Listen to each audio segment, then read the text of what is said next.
салому дуруди бепоён ба кулли мухлисони барномаи дар шабакаҳои иҷтимоӣ Фирдавси Хурсанд топ хабарҳои варзиширо мегӯяд. Оғоз мекунем. ҳамаи масъалаҳои оилавии Пол Погба дар ниҳоят ошкор шуд. чанд вақт мешавад сару садоҳо дар мавриди як мушкилии шахсии футболбози фаронсавӣ вирди забони мухлисони футбол буд. ман аз бегонагон ҳаргиз нанолам. ахиран маълум гардид ки ҳамаи мушкилиҳои ӯ аз дасти бародари худаш ба миён омадааст. гуфта мешавад ки бародари футболбоз Матия Погба бо роҳи шантаж аз ӯ ҳудуди 13 миллион талаб мекунад. як рӯз пеш Матия видеоро нашр кард ки дар он ваъда дод ки навореро дар бораи Пол Погба агенти ӯ Рафаэл Пимента, инчунин ҳамлагари ПСЖ ва тими миллии Фаронса Килиан Мбаппе нашр мекунад. вай изҳор дошт ки ин маълумот боиси сару садоҳои зиёде хоҳад гардид. додситонӣ дар бораи кӯшиши шантаж аз ҷониби як гурӯҳи муташаккил парванда боз кардааст. Пол Погба ба нақл аз Get French Football News ба истинод ба French Info гуфт ки дар моҳи марти соли ҷорӣ дӯстони кӯдакии ӯ ва ду марди силоҳдор ӯро ба манзиле дар Париж бурда 13 миллион евро талаб карданд.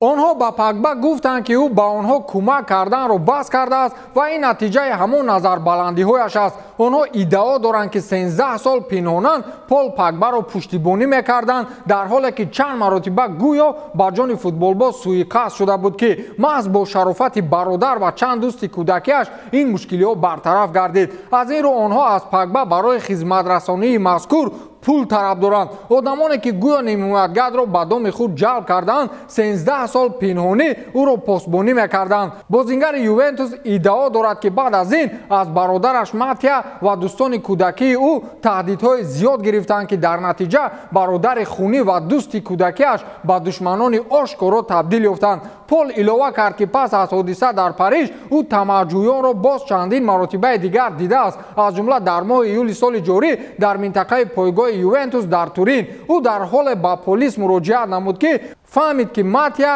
яъне бародараш ҳам шомили гурӯҳи ҷинояткорон аст. Погба ба полис гуфт ки ҳамеша ба дӯстони кӯдакии худ кӯмак мекард ва ин то моҳи январи соли ҷорӣ идома меёфт. баъдан ӯ маҷбур шуд ки яке аз дӯстонашро аз хонааш дар Манчестер ронда ӯро дар дуздии 200 000 евро аз корти бонкӣ муттаҳам кунад. атрофи ин хабар номи Килиан Мбаппе низ нашр карда мешавад. ба иттилоъ ҷинояткорон Мбапперо ба роҳи вориди бозӣ карданд ки гӯё онҳо навореро доранд ки Погба ба як ҷодугар дар мавриди ҷоду намудани Килиан Мбаппе робита дорад. инро худи Пол Погба рад мекунад. хулас ҳоло Пол Погба дар бартаи ҷанҷолҳои зиёде қарор дорад. зиндагиро дидед ки чӣ хел бародар барои пул муқобили бародар мебарояд. акнун вақти он расидааст ки бигӯем аз бародарони худ эҳтиёт кунед. мегӯяд вақте дуо кардам ки душманонамро аз ман дур кун, дидам ки чӣ хел як дӯстонам аз ман дур мешуданд.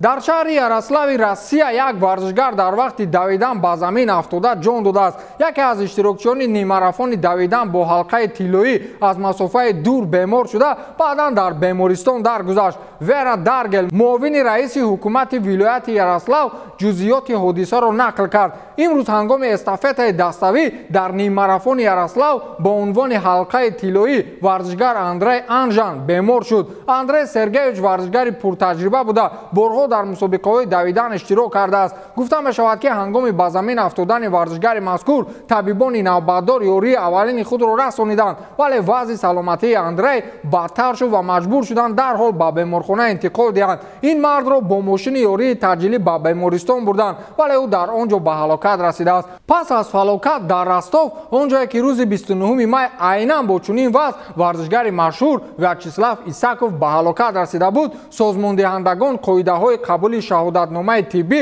аз ширкаткунандагонро сахттар карданд. баъзан вақт варзиш ҳам ба саломатӣ зарар дорад. ба одамҳое ки давидану париданро дӯст намедоранд тавсияи ман ҳамин аст ки аз ҳамун назди телевизор нахезед. имсол ба фикри шумо соли ки аст? Роберт Левандовски, Эрлинг Холланд, Килиан Мбаппе, Неймар ва ё боз Карим Бензема. инҳо ҳамаашон муддаиёни асосӣ барои голзанӣ ҳастанд. гол касе ки аз ҳад зиёд занад. аллакай дар оғози мавсим онҳо омурҳои аҷибе доранд. Роберт Левандовски аллакай дар таърихи дастаи Барселона ба рекордгузорӣ шурӯъ кард. ӯ рекорди Радамел Фалкаоро такрор намуд. ӯ дар 3 бозии иштирок кардааш бо пираҳани Барселона аллакай ба задани 4 гол гол даст ёфт ва аввалин футболбози Барселона дар асри 21 гардид ки ба чунин нишон дод ноил мешавад. Ин танҳо ба таърихи бошгоҳи каталонӣ рабт дорад, вале агар кулли дастаҳои испаниро ба назар бигирем, пас охирин нафаре ки дар се бозии оғози мавсим ба задани 4 гол даст ёфтааст, ин Радамел Фалкао мебошад ки бо ҳайати дастаи Атлетико дар соли 2011 ба чунин омор даст ёфта буд. аз ҳозир бигӯем ки Левандовски имсол беҳтарин нишонзан мешавад ё ҳо моҳои феврал дар ин бора чахчах мекунем. ҳамин нишондодро ҳамакнун ҳарифи асливу усулии Левандовски аз Реал Мадрид Карим Бензема такрор кард. ӯ низ дар се бозии оғози мавсим аллакай 4 гол дорад ва бартарияти дигараш ин аст ки ӯ бар замми 4 гол ҳамчунин як паси головари дигарро ба омораш ҳамроҳ намудааст. вале тафовут ин аст ки Бензема ин 4 голро дар Ла Лига назадааст ва дар мусобиқаи чемпионати Испания ҳамагӣ 3 гол дорад ва як голи дигарро ӯ дар Суперҷом зада буд. дар бозии охиринаш ки муқобили дастаи Эспаньол буд, Карим Бензема ба задани 2 гол даст ёфт ва бо як голи дар бозии қаблӣ зада шумораи голҳои худро дар Ла Лига ба 3 адад баробар кард. ба ҳадси коршиносони футболи Испания имсол миёни Левандовски ва Карим Бензема рақобати шадиде сурат мегирад ки шояд шаҳомати қаблии муқобилияти ду дастаи бузурги Испания барқарор шавад. Бензема мехоҳад исбот кунад ки ӯ довталаби ягона барои туби тиллоӣ аст. имсол рақобатҳо барои ин ҷоиза шадидтар мешавад. як су Холланд, сӯи дигар Бензема ва Левандовски, ПСЖ ку бо кулли ҳаяташ ба ҷангал даромадааст.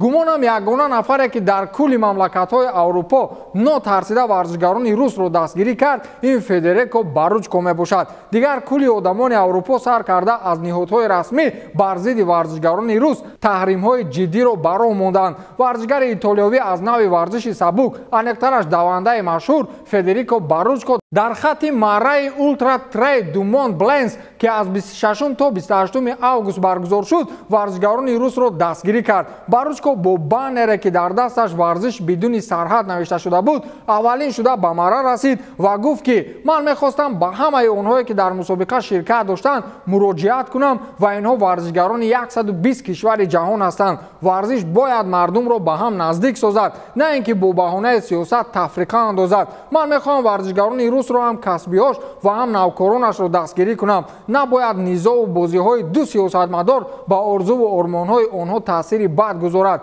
гуфтааст Баручко. моҳи феврал Кумитаи байналмилалии олимпӣ дар пасманзари ҳаводиси Украина ба федератсияҳои байналмилалӣ тавсия дод ки ба варзишгарони Россия ва Беларусия иҷозаи иштирок надиҳад. боварӣ дорам ки варзишгарон аз ҳамаи бозиҳои сиёсӣ безоранд. онҳо ғайри аз даст додани орзуҳо чизе аз ин ҷангҳо ба манфиат намегиранд.